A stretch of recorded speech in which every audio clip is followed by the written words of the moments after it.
Hello friends, welcome back. Grammar के इस series में आपका फिर से स्वागत है। दोस्त, लास्ट क्लासेस तक हम लोगों ने इसके आर्टिकल्स के बेसिक कंसेप्ट्स को समझ लिया। उसके इंट्रोडक्शन में हम लोगों ने बहुत सारे चीज़ देखे। आर्टिकल्स क्या है, आर्टिकल्स का यूज़ कहाँ पे होता है, और उसके कुछ टाइप्स को देखा। टाइप्स में कुछ कंसेप्ट्स देखे, और हम लोगों ने वहाँ पे प्रॉमिस किया था कि अगले वीडियोस में कुछ ऐसे फैक्ट्स लाएंगे जो आपके जानने के लिए बहुत ज़्यादा ज़रूरी है। तो उस चीज़ को हम लोग आज आपके सामने लेकर आ गए हैं। तो उसकी बिना देर करते हुए करते हैं शुरुआत। शुरुआत करने से पहले एक चीज़ बात करना चाहूँगा कि आज जो टॉपिक हम लोग स्टडी करने वाले हैं वह है यूजेस ऑफ ए और एन। ए और एन का यूजेस कहाँ होता है? बेसिकली तो हर कोई जानता है, लेकिन यहाँ पे उन जो जानते हैं उससे थोड़ा सा अलग करने की कोशिश करेंगे। हो सकता है कि इस क्रम में एक दो रूल्स या तीन चार रूल्स आप जानते होंगे, लेकिन मैक्सिमम रूल्स आप नहीं जानते हैं, इसकी दावा मैं करता हूँ। हाँ, कुछ लोग जानते होंगे तो, लेकिन आप एकेडमिक सब्जेक्ट्स की तैयारी कर रहे हो, मतलब बोर्ड की एग्जाम्स की तैयारी कर रहे हो, क्लास 11-12 के स्टूडेंट्स, 9th-10th के स्टूडेंट्स, तो ये चीज़ आपके लिए बहुत ज़्यादा खास होने वाला है। कॉम्पिटिटिव एग्जाम्स के जो तैयारी करने वाले हैं, जिनको इंग्लिश ग्रामर अभी बहुत कम आती है, उनके लिए बहुत ज़्यादा इंपॉर्टेंट होने वाला है, बहुत ज़्यादा महत्वपूर्ण होने वाला है। मैं हमेशा से ये मानता हूँ कि क्लास 9th-10th जो CBSE का है और बिहार बोर्ड का 11th-12th है, वो इससे काफ़ी ज़्यादा ऊपर है। जो बिहार बोर्ड का 9th-10th है, इससे आप बिहार बोर्ड का जो 9th-10th है उससे CBSE का 9th-10th काफ़ी ज़्यादा है।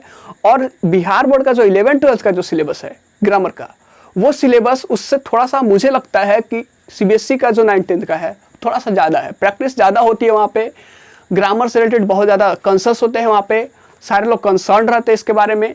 लेकिन बिहार बोर्ड में थोड़ा सा केयरलेसनेस होती है, क्योंकि वहाँ पे ग्रामर स्टार्ट किया जाता है 9th से। तो बच्चा जब शुरू से नहीं पढ़ा है ग्रामर तो थोड़ा सा वहाँ पे प्रॉब्लम होती है। हाँ, कुछ लोग हैं जो बिहार बोर्ड में पढ़ते हुए भी वो एजुकेशनल मतलब लेवल को उस चीज़ को इंक्रीज करते हैं खुद से, तो वो उनके लिए सही है। और जो इंग्लिश जो है आपका बहुत ज़्यादा इंपॉर्टेंट इसलिए हो जाता है क्योंकि हर सेक्टर्स में इसकी डिमांड होती है। आप किसी भी सेक्टर्स में चले जाओ, इसकी डिमांड बहुत ज़्यादा है। सो बिना ज़्यादा वक्त बिताए हुए चलिए करते हैं आगाज हमें जो पढ़ना है आज। यूजेस ऑफ ए और एन। क्या है यूजेस ए और एन का?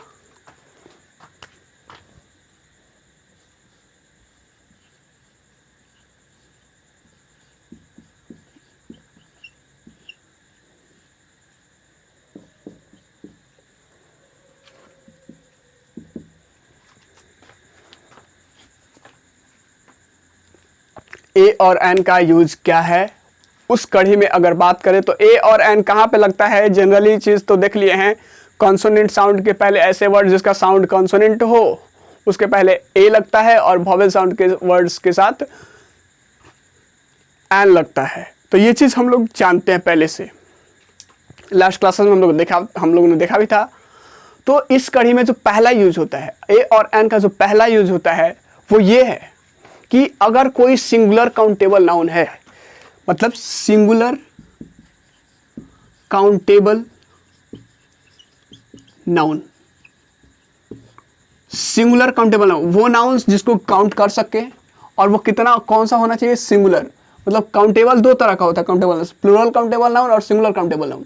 तो वो प्लूरल काउंटेबल नाउन की बात नहीं कर रहा हूँ, सिंगुलर काउंटेबल नाउन जो एक वचन में होता है। तो इसके पहले आपका ए या फिर एन का यूज होता है, वो वर्ड्स के हिसाब से ए या एन का यूज होता है। तो पहला यूज हमारा यहां से निकल करके आता है, इस सीरीज में जो पहला यूज होता है हमारा वो ये है कि ए और an is used before singular countable noun. ये आपको पहले से भी पता था, ए और एन का ये जो यूज है आपका सिंगुलर काउंटेबल नाउन के पहले लगता है, ये चीज आपको पहले से पता था। तो ये वाला बेसिक था, स्टार्टिंग यहां से करना ही था। जैसे एग्जांपल देते हैं कि ही हैज अ कार, और एक आता है ही हैज, यहां पे जरा देखिए ए और एन लिखते हैं कार, ही हैज ए और एन कार्स। जरा देखिए सिंगुलर काउंटेबल नाउन के पहले मैंने बोला है दो तरह से देखते हैं। पहला सेंटेंस है ही हैज ए और an car, car car singular दिख रहा है, और यहाँ पे कार्स देखिए, कार्स मतलब हो गया एक से ज़्यादा, मतलब ये सिंगुलर नहीं है, काउंटेबल नाउन तो है लेकिन प्लूरल काउंटेबल नाउन है। यहाँ पे क्लियर हो गया इस चीज़। तो प्लूरल काउंटेबल नाउन के पहले ए और एन लगाया गया है। तो पहली चीज़ हम लोग जानते हैं कि यहाँ पे क्या किसके पहले लगता है, सिंगुलर काउंटेबल नाउन के पहले, प्लूरल काउंटेबल नाउन के पहले नहीं लगता है। तो इसका मतलब यहाँ पे ये गलत है, ये दोनों के दोनों गलत है। लगता तो ये लगता, अगर नहीं गलत है तो पूरा का गलत। कार, अब कार के पहले ए और एन लगा, सिंगुलर काउंटेबल नाउन है तो इसके पहले लगेगा, ये तो कंफर्म है। अब इसमें से कौन लगेगा, तो प्रोनाउंसिएशन ज़रा देखिए, कार कार क्या क, इसका प्रोनाउंसिएशन करते हैं तो पहला क्या आता है क, तो क क्या है, व्यंजन है, व्यंजन वॉवेल है, ये सॉरी कॉन्सोनेंट है, तो कॉन्सोनेंट से पहले क्या लगता है ए, तो एन नहीं होगा, यहाँ पे होगा क्या, सिर्फ ए, ही हैज़ अ कार। तो पहला रूल्स ये था आपका। बहुत सारे ऐसे एग्जांपल्स मिल जाएंगे आपको, आप एग्जांपल्स पे काम करते रहिएगा, वो चीज़ आपको समझ में आता रहेगा। दूसरा जो दूसरा यूज है इसका, दूसरा यूज क्या है, अगर किसी पेशा की बात करते हैं, व्यवसाय की बात करते हैं, मतलब कि अगर किसी चीज़ के ऑक्यूपेशन की बात किया जाता है, ऑक्यूपेशन या फिर उसके व्यवसाय, व्यवसाय कहने का मतलब ये प्रोफेशन, तो वहाँ पे जो होता है आपका ए या एन की बात होती है, उसके पहले ए या एन का यूज होता है। प्रोफेशन मतलब पेशा, ये सॉरी बिजनेस मतलब व्यवसाय, और प्रोफेशन ये ऑक्यूपेशन मीन्स पेशा या फिर बिजनेस की बात होती है, तो वहाँ पे क्या होता है, उसके नाम के पहले क्या होता है, उस नाम के पहले, पेशा या व्यवसाय के नाम के पहले क्या होता है, ए या एन का यूज होता है। जैसे एग्जाम्पल के रूप में देखते हैं, राम इज ए और एन डॉक्टर। तो जरा देखिए यहाँ पे डॉक्टर क्या है, पेशा है, और यहाँ पे ए और एन, या फिर सी इज और एन, सी इज ए और एन आर्टिस्ट। अब यहाँ पे आप जरा बताइए कि क्या है, आर्टिस्ट क्या है, उसका पेशा है ना, वो कलाकार है, तो इसके पहले आप क्या लगाते हैं, ए और एन, और आर्टिस्ट ए से आया है, इसका प्रोनाउंसिएशन भी अ से होता है, तो यहाँ पे क्या लग जाता है, एन। और यहाँ पे डॉक्टर के पहले लगेगा कि नहीं लगेगा, राम इज ए डॉक्टर, ये होगा, एन नहीं होगा, आपको डी से ड आता है यहाँ पे। तो दूसरी चीज़ हमारे पास जो निकल के आती है कि ए और an is used before the name of occupation or business। Example आपको आपके सामने है। अभी हमारे पास दो रूल्स हुए, अभी हमारे पास बहुत सारे रूल्स हैं जहाँ पे आपको समझने की ज़रूरत है। ये तो अभी जनरल बेसिक चीज़ थे। अगला जो हमारे पास रूल्स आता है वो है आपका माप तौल दर कीमत। ध्यान दीजिएगा, माप तौल दर कीमत। इन चीजों को दिखाने के लिए, इन चीजों के अर्थ में आप ए और एन का यूज करते हैं। जैसे हम लोग बोल देते हैं कि आम 40 रुपये किलो बिकता है, आम 40 रुपये का किलो बिकता है, तो इसका हम लोग क्या लिखते हैं, mango sells 40 rupees per KG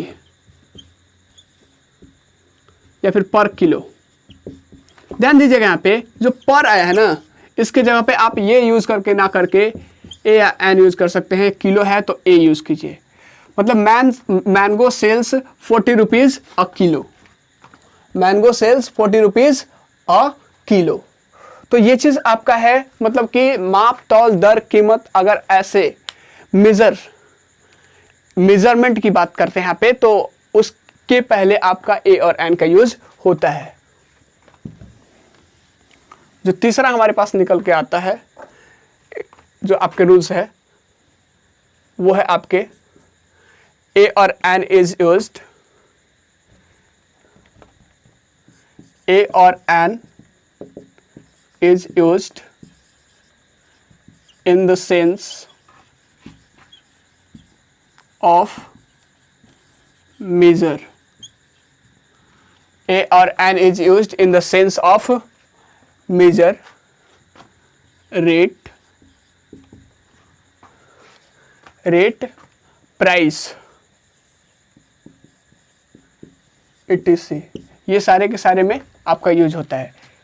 example है man sells 40 rupees a kilo. आसान भाषा में बात करें तो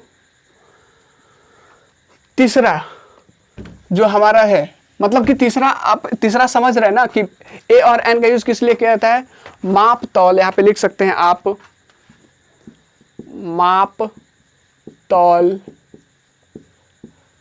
दर कीमत के अर्थ में। इसका मतलब होता है कि अर्थ में प्रयोग होता है। ए और एन का यूज माप तौल दर कीमत के अर्थ में इत्यादि के अर्थ में आपका यूज होता है। एग्जाम्पल हमने देखा है यहाँ पे। तो ये चीज हमारे पास 3 रूल्स है। अभी ऐसे इससे भी जबरदस्त जैसे जैसे आगे बढ़ रहे हैं वैसे वैसे आपके रूल्स का लेवल बढ़ता जा रहा है। अगला जो रूल्स है आपके पास, एक रूल से अब 2-2, 3-3 रूल्स एसोसिएटेड होंगे। जो अगला रूल्स है आपका वो ये है कि अगर किसी इंसान की तुलना, अगर एक इंसान की तुलना किसी फेमस आदमी से या फिर कुख्यात आदमी से, मतलब फेमस या फिर एरोगेंट, फेमस या फिर एरोगेंट, फेमस का ऑपोजिट होता है एरोगेंट। फेमस में होता है विख्यात और एरोगेंट में होता है कुख्यात। मतलब जो बहुत ज़्यादा मोस्ट वांटेड होता है, मोस्ट वांटेड जो बहुत ज़्यादा किसी को तंग करता है, जो गुंडा डाकू होते हैं, उन लोग के लिए एरोगेंट यूज़ करते हैं, कुख्यात यूज़ करते हैं। अगर बहुत ज़्यादा चर्चित है इन द पॉजिटिव सेंस तो वहाँ पे विख्यात बोलते हैं कि वो फेमस हो चुके हैं। जैसे कालिदास एक फेमस इंसान थे, लेकिन वही चीज़ अगर आप मूवी देखे होंगे शोले, तो वहाँ पे चंबल का जो डाकू की एग्जांपल दिया जाता था, वहाँ पे जो चंबल का डाकू था वहाँ पे, तो वो क्या था, फेमस नहीं था, वो भी उसकी भी चर्चाएं थी और चर्चा भी इसकी भी थी, तो निगेटिव सेंस, लेकिन उसका क्या था, लोगों को तंग करके वो चर्चा में था, दबाव में डाल के। तो वहाँ पे उसको उसके लिए क्या यूज किया जाता था, कुख्यात, और यहाँ पे सम्मानित के साथ, तो यहाँ पे फेमस। तो अगर किसी इंसान की तुलना उससे की जाए, मतलब उसकी प्रॉपर्टीज, जैसे कि मान लीजिए बोल दिया जाए कि Vashishtha Narayan was Aryabhatta of India. Vashishtha Narayan was an Aryabhatta of India. Vashishtha Narayan Bharat के आर्यभट्ट थे, भारत के आर्यभट्ट थे। तो यहाँ पे क्या हो रहा है कि आर्यभट्ट तो अब है नहीं, आर्यभट्ट तो अब है नहीं, वो तो बहुत पहले गुजर चुके हैं। तो क्या ये आर्यभट्ट बन गए? नहीं, आर्यभट्ट की गुणों के साथ इनकी तुलना की जा रही है। मतलब इनके पास कुछ ऐसी खास बातें थी जो आर्यभट्ट में हुआ करती थी। जैसे ही इज शेक्सपियर, वह शेक्सपियर है, तो शेक्सपियर थोड़े हो जाएगा, वो बन जाएगा। शेक्सपियर के गुण का तुलना किया जा रहा है कि वह शेक्सपियर की तरह सोच रखता होगा, या फिर शेक्सपियर की तरह लिखता होगा, या फिर शेक्सपियर की तरह बात करता होगा। तो उसकी तुलना की जाए अगर कुख्यात इंसान से या फिर विख्यात इंसान से, तो उसको बोल सकते हैं, वहां पे ए और एन का यूज होता है। इसको मैं दोनों लैंग्वेज में लिख देता हूं ताकि आपको समझ में आए।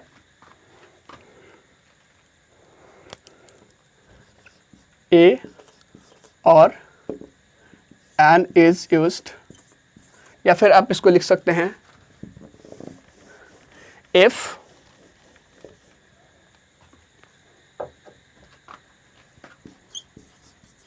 a person is compared to a famous or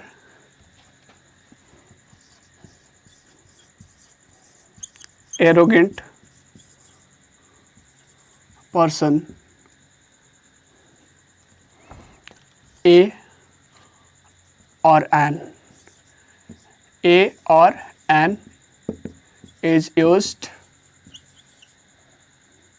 before, A or an is used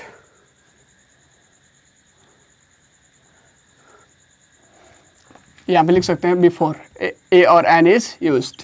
ए और एन का प्रयोग होता है वहाँ पे। किसके पहले यूज होता है ये चीज़ मैं आपको बता देता हूँ, सारा का सारा चीज़ लिखना ही सही नहीं है। तो उस जो कुख्यात जिससे तुलना किए तो उस इंसान के पहले, जैसे मैं बात करता हूँ यहाँ पे, इसको लिख सकते हैं हिंदी में कि यदि किसी व्यक्ति की तुलना किसी विख्यात या फिर कुख्यात, आप ध्यान दीजिएगा यहाँ पे स्लैश देने का मतलब मेरा कुछ और नहीं है। आप लिख सकते हैं यहाँ पे और लिख सकते हैं, अगर वो चीज़ प्रॉब्लम हो तो। मैं समझाने की कोशिश जो कर रहा है वो समझ जाइएगा बस। यहाँ पे आप और ही लिख दीजिए तो बेहतर है।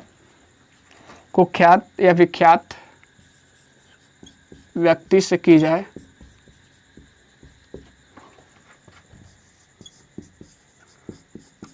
तो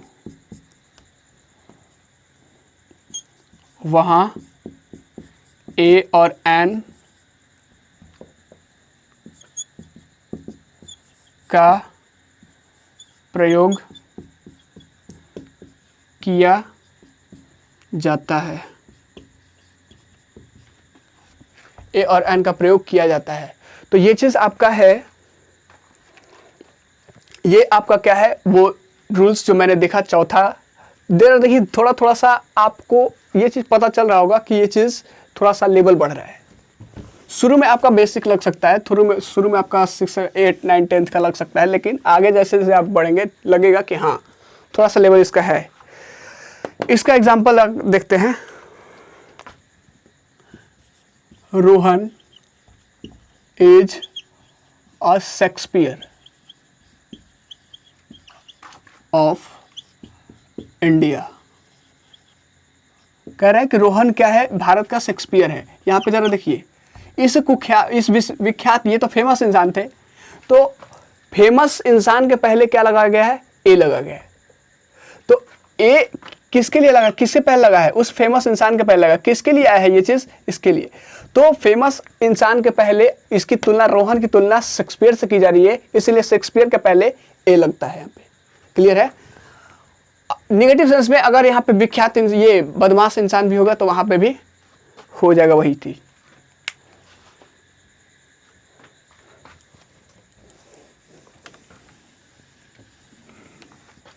अगला जो हमारा रूल्स है वो बहुत ही इंपॉर्टेंट है। ए और एन आप देखे होंगे। ए cow is a pet, is useful animal.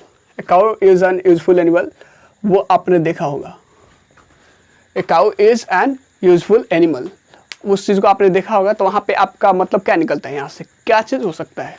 तो सुनिए, अगर किसी पूरी जाति का बोध कराना हो, पूरे के पूरे कम्युनिटी को बोध कराना हो, तो वहां पे ए और एन का यूज किया जाता है। जैसे अब मैंने बोल दिया ए काउ इज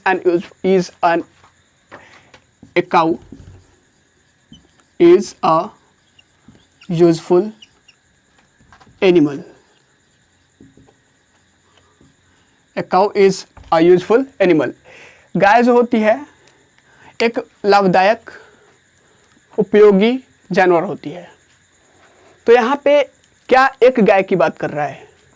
सिर्फ एक गाय आपके लाभदायक होती है? नहीं, पूरे के पूरे गाय की बात कर रहा है। तो पूरे के पूरे गाय क्या हो, एक कम्युनिटी हो गया गाय का, तो उस वहाँ पे आपका क्या लगाया गया है? ए लगाया गया है।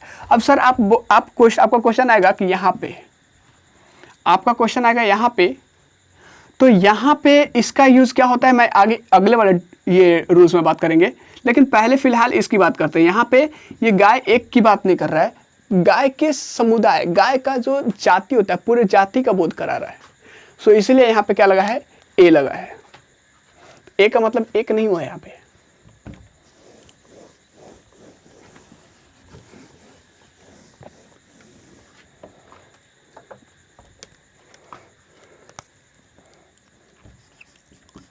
A or an is used to denote or indicate the community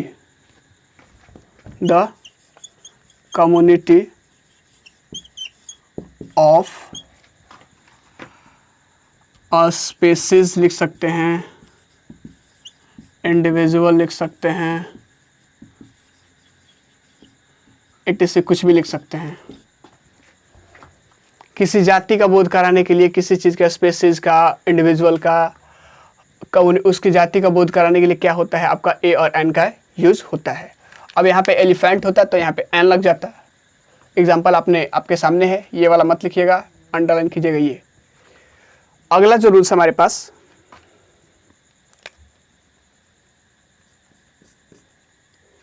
ए और एन का यूज।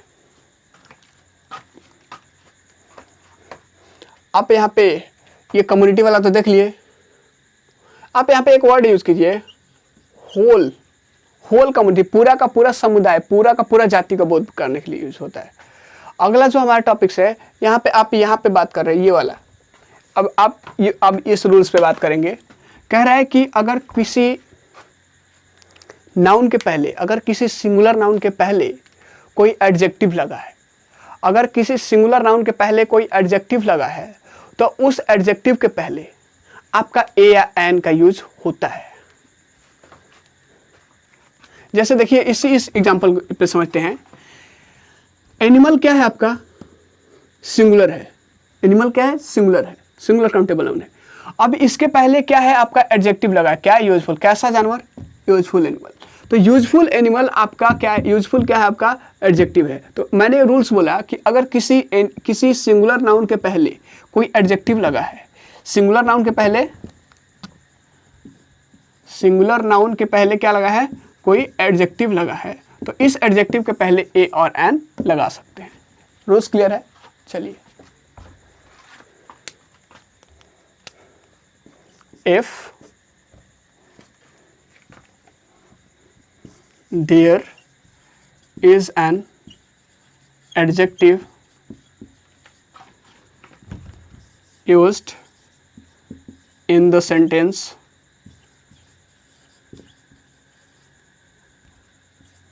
before singular या फिर बिफोर नाउन, शॉर्टकट में लिखते हैं before noun, then a or an is used before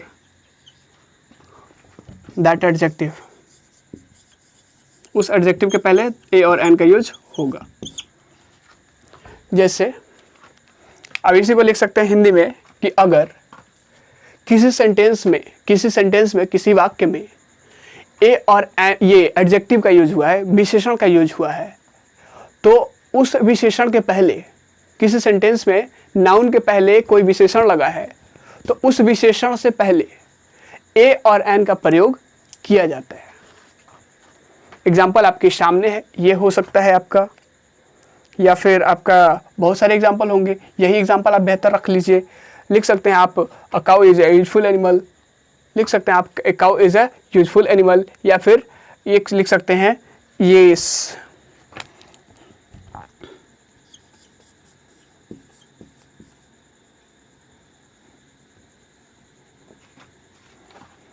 my servant is honest boy। my servant is a और N, क्या लगेगा यहाँ पे? ऑनेस्ट, ऑस है ना, तो यहाँ पे एन लगेगा। तो देखिए जरा क्या पे हुआ क्या है, लगेगा तो लगे पक्का है, एन लगेगा ए और एन में। तो बॉय सिंगुलर, ये सिंगुलर काउंटेबल नाउन है। किसी सिंगुलर नाउन के पहले, जो सिंगुलर का मीनिंग देता है, उसके नाउन के पहले अगर कोई एडजेक्टिव लगा है तो एडजेक्टिव के पहले ए या एन का यूज होता है। हुआ है कि नहीं हुआ है? हुआ है ना। तो वो चीज़ ध्यान दीजिएगा इस चीज़ को। मतलब धीरे धीरे हम लोग अपने रूल्स की तरफ आगे बढ़ते जा रहे हैं और रूल्स बहुत सारे समझते भी जा रहे हैं। आपका आज का वीडियो जो है बहुत ज़्यादा खास होने वाला है और इस चीज़ को आप मान ही लीजिए। अभी तक हम लोगों ने लगता है लगभग 5 या 6 रूल्स स्टडी कर लिया, 5 या 6 रूल्स स्टडी किया। अभी भी रूल्स है जो कि बहुत ज़्यादा चकमा देने वाले हैं। तो ये चीज़ जो रूल्स है, आपको ये चीज़ आएगा नहीं कि यहाँ पे नहीं बोलेगा कि बाबू देखो यहाँ पे एडजेक्टिव लगा है, तो एडजेक्टिव के पहले आपका, उससे पहले आपका सिंगुलर नाउन है, उसके बाद एडजेक्टिव के बाद आपका सिंगुलर नाउन है, तो एडजेक्टिव के पहले ए या एन लगा दो। देख लो यहाँ पे गलती है कि नहीं है। नहीं, बहुत सारे के रूल्स एक साथ मिक्स रहेंगे। अब आपको सारे रूल्स को, दिमाग को यूज़ करना है और आपके उस चीज़ को पकड़ना है कि गलती कहाँ से है, किस रूल से यहाँ पे क्वेश्चन आया है। सो अगला जो रूल्स है हमारे पास बहुत ही खास है। ए और एन का यूज कहाँ पे होता है? 2 वर्ड्स की मैं बात करूंगा। जो 2 वर्ड्स है आपके, एक है मेनी, एक है आपका मेनी और एक है आपका सच। मेनी और सच 2 ऐसे वर्ड्स है जिसके बाद जनरली क्या लगता है, अगर बात करते हैं तो प्लूरल काउंटेबल नाउन होता है।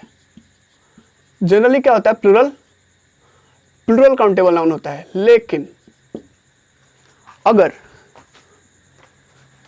लेकिन अगर इसके बाद कोई सिंगुलर काउंटेबल नाउन लग गया, इसके बाद कोई सिंगुलर काउंटेबल नाउन लग गया, तो उस केस में क्या होगा? इस सिंगुलर काउंटेबल नाउन के पहले ए या फिर एन लग सकता है। अगर यहाँ पे सिंगुलर काउंटेबल नाउन है तो यहाँ पे मैं बात कर रहा हूँ, वरना इसके बाद तो आपका जनरली आपका लगता है प्लूरल काउंटेबल नाउन। सो याद रखिएगा, words like many and such if contains singular countable noun after that word, मतलब कह सकते हैं कि अगर मेनी और सच जैसे शब्दों के बाद कोई सिंगुलर काउंटेबल नाउन लगा हुआ है तो उस सिंगुलर काउंटेबल नाउन के पहले ए या एन का यूज होता है। ये 100% कंफर्म है। कैसे होता है, क्यों होता है, उसका मीनिंग वैसा क्या निकल जाता है, वो चीज बात करेंगे हम लोग। पहले रूल्स लिख लेते हैं। If there is a singular countable noun, there is a singular noun. If there is a singular noun before words like कौन many and such, then a और an is used before, a और an is used before the noun. उस noun के बाद, उस noun के पहले आपका ए और एन का यूज होगा। जैसे मेनी, अब क्या लगाना हमें ध्यान देना है, सिंगुलर लगाना है, सिंगुलर नाउन। तो मान लेते हैं मेनी लीडर, प्रेजेंट, एक मिनट, इज प्रेजेंट हियर। जरा देखिए ध्यान से, many leader is present here. अगर मेनी के बाद अगर यहाँ पे कुछ नहीं लगा है, इसका मतलब गलती होगा, यहाँ पे प्लूरल होगा। Many leaders is present here नहीं होता, many leaders are present here. बहुत सारे लीडर्स यहाँ पे बैठे हुए हैं, लेकिन हमारे रूल्स के अकॉर्डिंग अगर बात करें, रूल्स जो हमारा कहता है, जो कहता है उसके हिसाब से बात करें, तो कह रहा है कि अगर मेनी के बाद कोई सिंगुलर नाउन हो, तो लीडर तो सिंगुलर है ना, लीडर सिंगुलर है, तो इसके पहले आपका हमेशा ए या एन का यूज होगा। तो यहाँ पे लीडर है तो यहाँ पे ए, मतलब many a leader is present here, present here. यहाँ पे इज क्यों लगा है, ये तो आप सब्जेक्ट वर्ब एग्रीमेंट में बात करेंगे, सब्जेक्ट वर्ब एग्रीमेंट में बात करेंगे। लेकिन अगर यहाँ पे कोई काउंटेबल नाउन है, ये सिंगुलर नाउन है, तो सिंगुलर नाउन के पहले हमेशा आप ए या एन लगाएंगे। कब? जब वर्ड्स हो यहाँ पे मेनी या फिर सच। क्यों? देखिए, मेनी अ लीडर का मतलब होता है कि बहुत सारे लीडर थे, उसमें से एक लीडर, बहुत सारे लीडर थे, मेनी मतलब बहुत सारे, और एक लीडर मतलब एक, मतलब बहुत सारे लीडर्स थे, उसमें से एक लीडर क्या हुआ है यहाँ पे उपस्थित हुआ है। तो एक के लिए क्या होगा यूज, ए ही यूज होगा ना, ए या एन।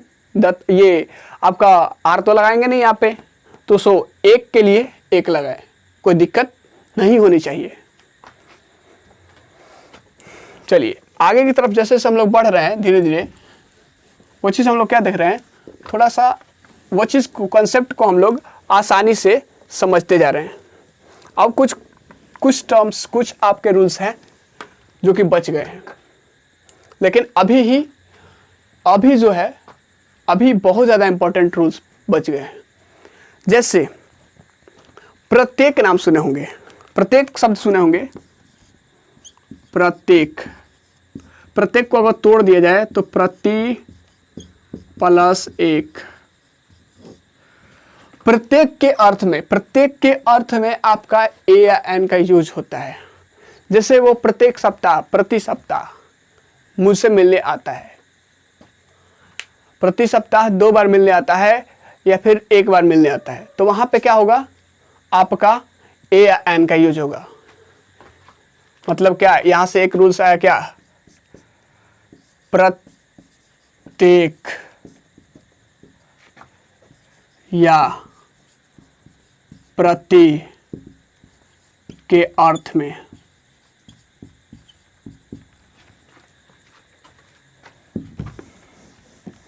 अर्थ में की जगह पे लिख सकते हैं आप सेंस में।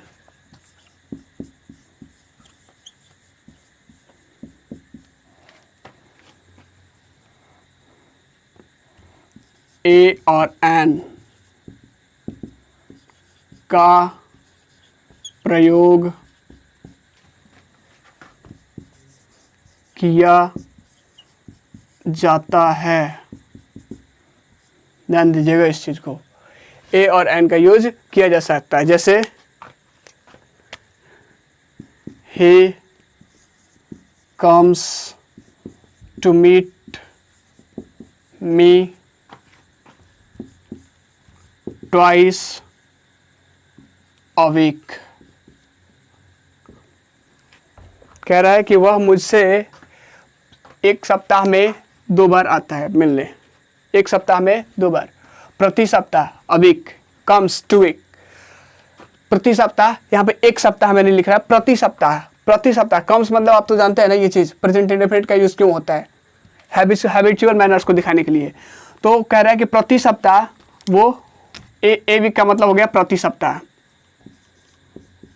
या फिर प्रत्येक सप्ताह। प्रति सप्ताह आपका कितने बार आता है? 2 बार मिल जाता है। तो यहाँ पे ए का यूज किस लिए हुआ? ए या एन का? प्रति के अर्थ में, प्रत्येक के अर्थ में आया है। सो यहाँ पे एक चीज क्लियर होना चाहिए ऐसे रूल्स को। ऐसे बहुत सारे एग्जांपल्स आपको मिल जाएंगे जहाँ पे देखने को जहाँ पे आप कंफ्यूज हो जाओगे। सो इस चीज को आप ध्यान सावधानी से समझिएगा, आपको क्लियर हो जाएगा। अगला जो आता है हमारे पास बहुत ज्यादा वो चीज है, बहुत ज्यादा खास है। कुछ ऐसे रूल्स हैं जो हिंदी में भी लिखा जा सकता है और कुछ ऐसे रूल्स है जो इंग्लिश में भी लिखा है, जिसको हिंदी इंग्लिश में लिखना संभव नहीं है शायद आपको समझाने के लिए। एक वर्ड आता है हिंदी में एक ही, अब इसको इंग्लिश में क्या लिखेगा? Only one. तो क्यों मैंने यूज किया है? तो इसके सेंस में भी आपका ए या एन का यूज करते हैं, एक ही के अर्थ में। जैसे आपके पास सर जो होता है, हेड होता है, एक ही होता है। तो यहाँ पे इसके लिए जो यूज होगा, यहाँ पे इसके पहले, हेड के पहले आप यूज कर सकते हैं ए या फिर एन। मतलब man has a head, man के इंसान के पास एक सिर होता है, ये नहीं इसका मतलब निकल रहा है। कह रहा है कि मैं एक इंसान के पास, आदमी के पास एक ही सिर होता है, एक ही सिर होता है। यह चीज आपके पास 2 है क्या? नहीं ना। अगर होगा तो समझ सकते हैं, मैनेज कर सकते हैं। तो एक ही सर है, इंसान के पास फोरहेड जो होता है एक ही होता है। तो यहाँ पे मैन हैज अ फोरहेड।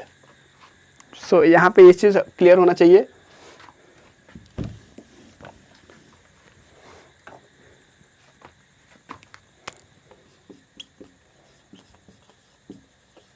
एक ही के अर्थ में ए या एन का प्रयोग किया जाता है। एक ही के योग में आपका प्रयोग किया जाता है। सो यहाँ पे एक चीज देखने को मिल गया, जैसे मैन हैज अ हेड। और सारे होंगे, और सारे ऑर्गन्स होंगे। ए हार्ट, एक हार्ट होता है, एक लंग्स होता है, लंग्स आपका 2 होता है। ऐसे कैसे कह दिए एक ही होता है। दूसरी चीज अगर बात करते हैं वहां पे, तो किडनी भी 2 होता है, ब्रेन एगो होता है। तो a man has a brain लिख सकते हैं। एक इंसान के पास एक ही ब्रेन होता है, 2 इंसान को मिला के 2 ब्रेन हो जाता है। मैथ का पढ़े हैं ना रूल्स। सो चलिए, ये एक रूल्स हुआ आपका। अब आपका रूल्स लगभग खत्म होने के कगार पे है, लेकिन अभी 2 है, 2 रूल्स है। जैसे मान लीजिए अगर किसी के बारे में कुछ नहीं जानते हैं, अगर किसी के बारे में कुछ नहीं जानते हैं और उसको इंडिकेट करना हो तो क्या करेंगे? मतलब कहने का मतलब, जैसे आप कहानी के बुक में पढ़े होंगे, long long ago there was a king of Delhi. बहुत पुरानी बात है कि दिल्ली में एक राजा रहता था। नहीं, दिल्ली में कोई राजा रहता था। वहां पे कोई के अर्थ में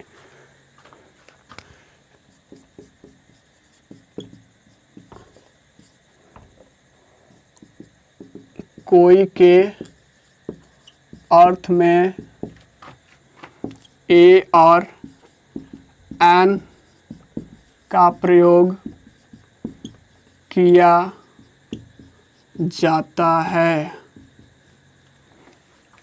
ध्यान दीजिएगा, ए और एन का यूज कोई के अर्थ में किया जाता है। जैसे there was a king of,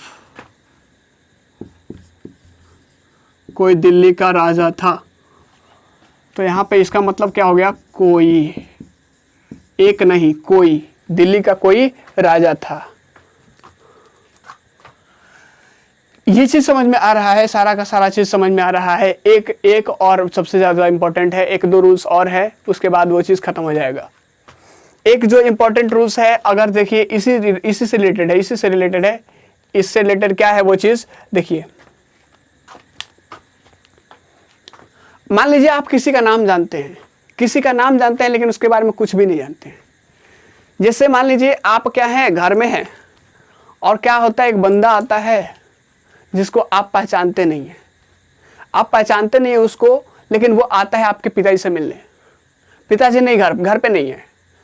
तो क्या होता है कि जब वो बंदा आता है तो आप गेट खोलते हो तो वो आपके पिताजी का नाम लेते हैं कि वो है क्या घर में। तो आप बोलते हो आप कौन, तो आप तो बता देते हो कि नहीं घर पे नहीं है। तो वो बोलते हैं कि बता दीजिएगा कि फलाना सिंह या फिर कोई फलाना सिंह आए थे। तो अब पापा से आप जो है, पापा जब आते हैं तो पापा से किस तरीके से बोलते हो आप कि पापा जो भी है, शर्मा जी नाम का कोई आया था, या फिर जो भी चीज़ है जिसका भी है वो आया था, शर्मा नाम का कोई इंसान आया था। तो वहाँ पे क्या है, उस इंसान के बारे में, उसका नाम तो आप जानते हैं लेकिन उसके बारे में कुछ भी नहीं जानते हैं, मतलब जानते हुए भी नहीं जानते हैं, सिर्फ जानते क्या है, नाम, उसका नेम सिर्फ जानते हैं, उसके बारे में कुछ नहीं जानते। तो वहाँ पे क्या बोलते हैं, फलाना सिंह नाम का कोई इंसान आपसे मिलने आया था। लेकिन अगर उसी चीज़ के बारे में जानते हैं, उससे परिचित है, तो कहते हैं ना कि पापा ये आए थे, मसरुद्दीन आए थे, या फिर आप रोहन आया था, इस तरीके से आपसे मिलने। तो ये चीज़ होता क्या, जैसे आप बोले कि रोहन आए थे, तो यहाँ पे ये चीज़ क्लियर है कि आप उसके बारे में जानते हैं, लेकिन कोई रोहन नाम का इंसान आया था मिलने आपसे, तो यहाँ पे क्लियर है कि उस रोहन को आप नहीं जानते हैं। इफ, इसको लिख सकते हैं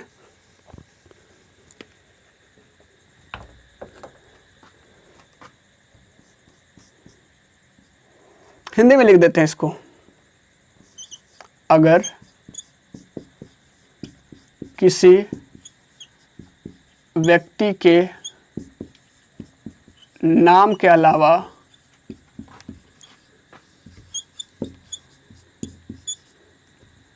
कोई उसके बारे में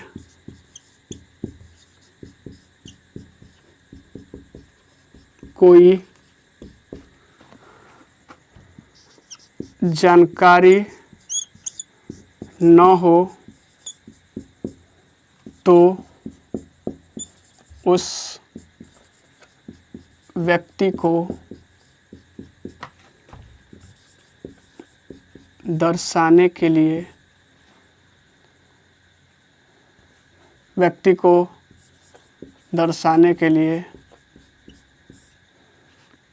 या फिर बताने के लिए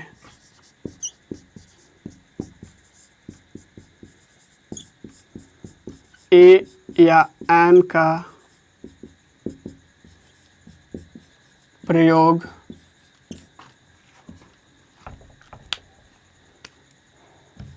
उसके नाम के पहले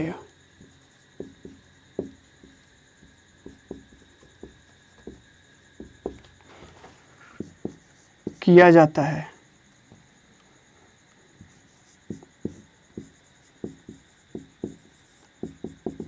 ध्यान दीजिए, उसके नाम के पहले, मैंने यहाँ पे जानबूझ के लिखा है ब्लू से ताकि आपको समझ में आए। उसके नाम के पहले ए या एन का यूज करते हैं। जैसे नीचे तो दिख नहीं रहा होगा, चलिए नीचे दिख रहा है, क्या लिख सकते हैं, a mister Ram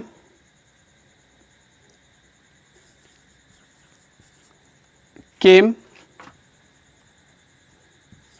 here to meet you. कह रहे हैं कि कोई मिस्टर राम नाम का इंसान आपसे मिलने आए थे। तो यहाँ पे ए का मतलब क्या होता है, वही चीज़ जो मैंने अभी आपको बताया, कोई मिस्टर राम नाम का इंसान आपसे मिलने आए थे। अगला चीज़ क्या है, ये आपका रहा, अभी मुझे लगता है कि 10 से 12 रूल्स चले गए होंगे जो भी है। उसके बाद एक रूल्स और रह जाता है, 1 या 2, उसके बाद आपका ये चैप्टर, आपका ये ए और एन का यूज़ जो है समाप्त हो जाएगा। जो है आपका जो अगला रूल्स है, अगला रूल्स आपको पता होना चाहिए कि जैसे मान लीजिए एक्सक्लेमेटरी सेंटेंस तो जानते हैं, एक्सक्लेमेटरी सेंटेंस जो व्हाट से स्टार्ट होते हैं, जो व्हाट से स्टार्ट होते हैं, और व्हाट के बाद अगर कोई नाउन है, और इस नाउन के पहले एडजेक्टिव है, या फिर एडजेक्टिव नहीं भी हो, एडजेक्टिव हो भी या फिर नहीं हो। कह रहा है कि अगर व्हाट से कोई सेंटेंस, कोई एक्सक्लेमेटरी सेंटेंस स्टार्ट होता है तो उसमें जो नाउन होता है, इस नाउन के पहले आपका ए या एन का यूज होता है। जैसे what a beautiful garden it is, what a beautiful garden it is, what a beautiful garden it is. कह रहा है कि कैसा, कितना सुंदर बागीचा है यह। तो यहाँ पे ये ब्यूटीफुल हो भी सकता है, नहीं भी हो सकता है, उससे कोई फर्क नहीं पड़ता है। यहाँ पे ए लगेगा, व्हाट से स्टार्ट हुआ है एक्सक्लेमेटरी सेंटेंस, और यहाँ पे गार्डन आपका सिंगुलर नाउन है, तो इसके पहले आपका ए या एन लगेगा ही लगेगा। मतलब लिख सकते हैं, यदि क्या एक्सक्लेमेटरी सेंटेंस, यदि कोई exclamatory sentence, exclamatory sentence what से शुरू हो और व्हाट के बाद और व्हाट के बाद कौन सा नाउन है, कोई सिंगुलर नाउन।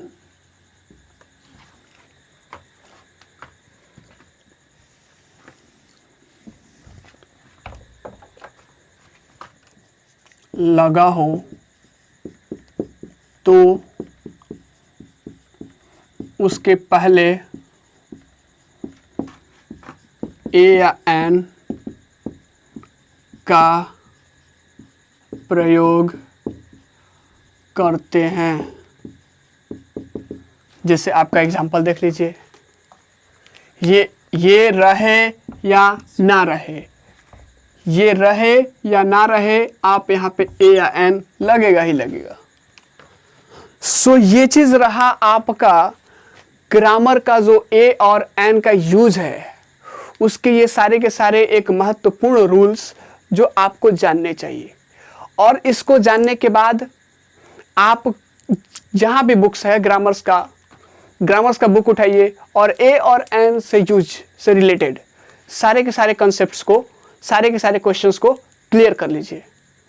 इसके बाद जो हम लोग अगले क्लासेस में पढ़ेंगे वो है आपका द का यूज। द के यूज के बारे में उसके बाद पढ़ेंगे हम लोग कि कहाँ पे बेयर यूज, मतलब जहाँ पे आपका ए और एन का यूज नहीं लगता है, कहाँ पे यूज नहीं होता है। द का यूज पढ़ेंगे पहले, उसके बाद कहाँ पे ये आर्टिकल्स का यूज नहीं होता है, ताकि वो भी समझ ले। और इसके बाद हो सकता है आपका क्लासेस, मतलब ये क्लासेस बहुत कंटिन्यूसली चल रहा है और उम्मीद करता हूँ सारे के सारे कॉन्सेप्ट आपको समझ में भी आ रहे होंगे। So it's all for today. Thank you class, have a nice day, stay healthy, stay live forever.